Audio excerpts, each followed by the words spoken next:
ரதியா காடுப்படியில் அக்கா இன்றைக்கி அக்கா ஸ்டைலில் பன்னீர் சில்லி செய்ய போகிறேன். அக்கா எப்படி செய்கிறேன்னு பாருங்கள். இந்த வடைச்சட்டில் அக்கா எண்ணெயை காய வச்சுருக்கிறேன்.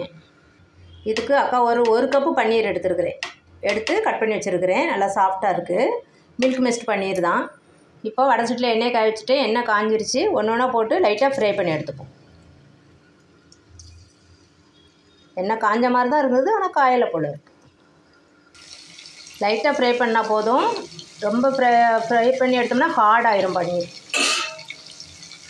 அவ்வளோதான், பன்னீர் ஃப்ரை பண்ணது போதும், நம்ம எடுத்துடலாம். இந்த அளவு இந்த மாதிரி லைட்டு ப்ரௌனாக இருக்கும்போதே எடுத்துருங்க.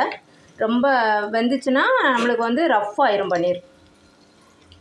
அக்கா வீட்டில் எந்த சாஸும் இல்லாமல் வீட்டில் உள்ளதை வச்சே தான் செய்வேன்.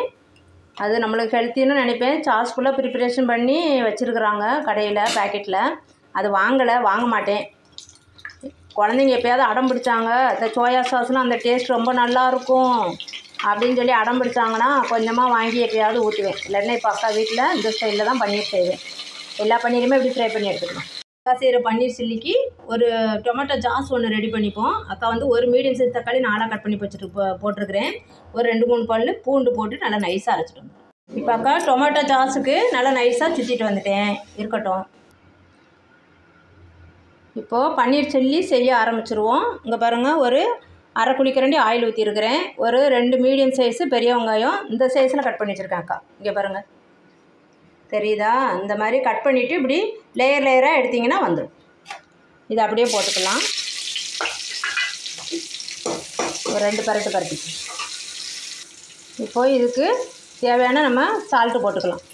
இந்த அளவில் ஒரு 3/4 ஸ்பூன் போட்டிருக்கிறேன். இது நம்மளுக்கு no soya sauce, no tomato sauce, no chilli sauce, வெளியே வாங்குகிற பேக்கெட்டு பாட்டிலு எந்த சாஸும் இல்லாமல் நமக்கு ஹெல்த்தியாக செய்கிற இது பன்னீர் சில்லி. இது 1/2 ஸ்பூன் அக்கா தனி மிளகாத்தூள் போடுறேன். இது வீட்டில் அரைச்ச கரம் மசாலா ஒரு 1/2 ஸ்பூன். அப்புறமா இங்கே பாருங்கள், ஜீரகத்தூள் இந்த ஸ்பூனுக்கு ஃபுல் ஸ்பூன் போடுறேன். அவ்வளோதான். இதை ஒரு 2 பரட்டிக்கலாம். இப்போ நம்ம வீட்டில் அரைச்ச அந்த டொமேட்டோ சாறை ஊற்றிடலாம். ஊற்றி கொஞ்சம் அந்த பச்சை வாசனை போகணும்.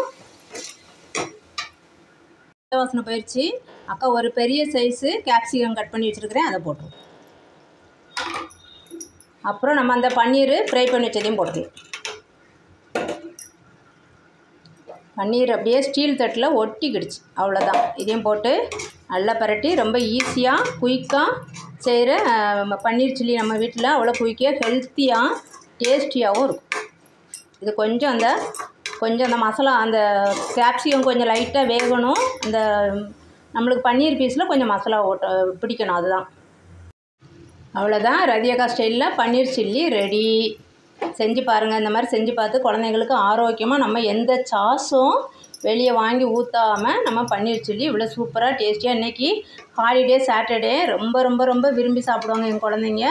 அக்கா அதனால் இதை வீட்டிலே நம்ம எப்படி ரெடி பண்ணுறதுன்னு நம்ம வெளியே இருந்து வாங்கி கொடுக்குறதோட வீட்டிலே பன்னீர் சில்லி இவ்வளோ டேஸ்டியாக கலர்ஃபுல்லாக செய்யலாம். எந்த கலரும் அக்கா ஆட் பண்ணல. வீட்டில் உள்ள மிளகாத்தூள் கரம் மசாலா தான் போட்டிருக்கேன், அதுவும் வீட்டில் அரைச்சது. இப்போ காரம் உப்பு எல்லாமே பார்த்துட்டு எல்லாம் சூப்பராக டேஸ்டியாக இருக்குது. இது செஞ்சு பார்த்துட்டு அக்கா கமெண்டில் சொல்லுங்கள் எப்படி இருந்துச்சுன்னு சொல்லி. உங்கள் வீட்டு குழந்தைங்களுக்கும் நல்லா ஹெல்த்தியாக இந்த மாதிரி ரதியக்கா ஸ்டைலில் பன்னீர் சில்லி செஞ்சு கொடுங்க. இன்றைக்கி டொமேட்டோ பிரியாணி அக்கா வீட்டில், அதுக்கு காம்போ பன்னீர் சில்லி. ஆயிலும் அக்கா அவ்வளோவா ஊற்றவே இல்லை. நம்மளுக்கு பன்னீர்லேருந்து அந்த ஆயில் நல்லா வெளியேறுது பாருங்கள். ரொம்ப ரொம்ப ரொம்ப சூப்பராக டேஸ்டியாக இருக்கும். செஞ்சு பார்த்துட்டு அக்கா கமெண்டில் சொல்லுங்கள். தேங்க்யூ.